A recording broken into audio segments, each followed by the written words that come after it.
forecast for July 6th is 11, or extreme.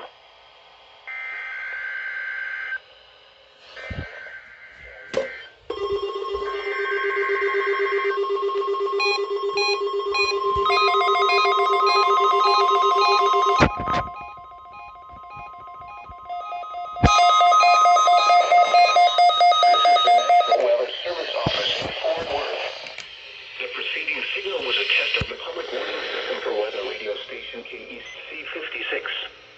During potentially dangerous weather situations, specially built receivers can be automatically activated by the signal to warn of the impending hazard.